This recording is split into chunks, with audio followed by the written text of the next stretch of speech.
This is Mel Thompson. This is a podcast and a series of podcasts about political risk. Today I'll be discussing Germany's new policies as far as conducting the overall diplomacy that is required to engage Turkey to be more open minded and cooperative when it comes to taking refugees from the current crisis that is going on in Syria and North Africa for that matter. Now, the old carrot and stick approach just may be improved upon by Germany in the respect that Germany is using the overall carrot of EU membership and dangling that carrot right in the face of Turkey right now.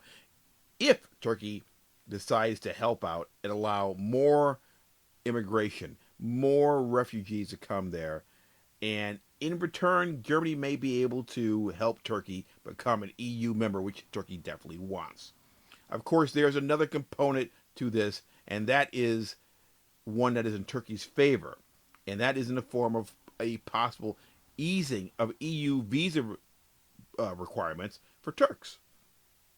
This is no more than window dressing, in my opinion, to save face, and that's all it is. That particular component doesn't matter. It only is there just to make sure that people look at the government of Turkey as not totally caving in just to get into the EU. Now, Turkey as an EU member without the visa changes would be accepted by the Turkish government without any issue, unconditionally, in a heartbeat. They'll never admit this, but that is what I believe, and that's probably true. Why this tactic by Germany is important lies in the potential of Turkey as an EU member and the protections of that membership for foreign direct investors and companies that are inherent in that membership for foreign direct investors and companies.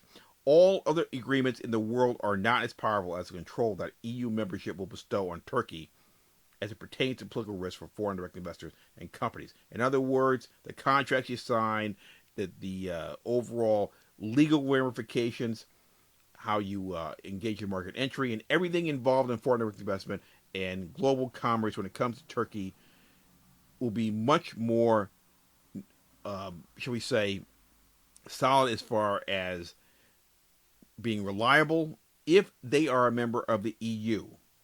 Because they do not want to get kicked out of the EU. They don't want sanctions by the EU. They don't want a problem with their own organization once they're in. Right now, they are not in, so therefore, you're relying on agreements, treaties, and things of that nature, which, for the most part, work.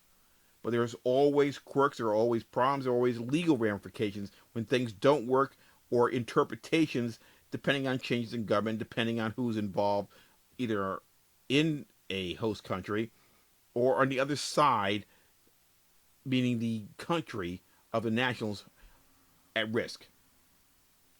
In the case of Turkey, they do not have this added feature of being a member of a large organization such as the EU that has a particular set of rules that would absolutely be in the favor of foreign direct investors and companies from the United States, meaning that they do not want to have any possible problem that could lessen the investment from this country or the business deals from this country going into EU member nations. So therefore, they will control their own organization, their own people, if you will, by making sure they adhere to a certain set of rules and principles when it comes to global trade, foreign direct investment, and business conduct that is amenable to all parties. They don't want to have a cowboy in the mix. So therefore, Turkey would not be able to do whatever it wanted to do.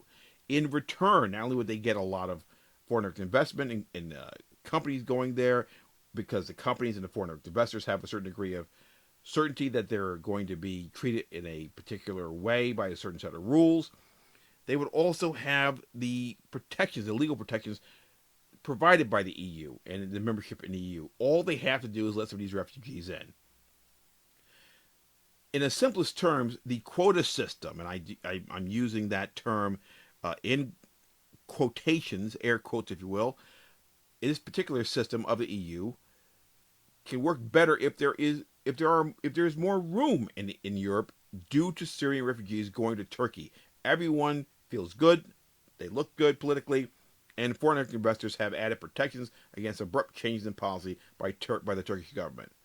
Personally, I believe the quotas and policies that I have seen to date to be draconian, ineffective, and morally wrong. I also believe that this same message is being conveyed to the EU by U.S. leaders in private, and thus Germany makes a move to open up more options for refugees by giving Turkey what it wants, which is the membership in the EU. The EU is not handling the refugee crisis very well, in my opinion. It is a disgrace on many levels. They need another place to put to send refugees that is open, fair, and will treat these people with the dignity and respect they deserve as human beings. Europe, therefore, needs an outlet for these people. Turkey would be a good one, but Turkey must also understand that in return for that, they get something. If they don't get anything, they're not going to do it. What they want is membership in the EU. Membership in the EU means that refugees go in. It frees up more space for under these ridiculous quotas in Europe. Refugees get in.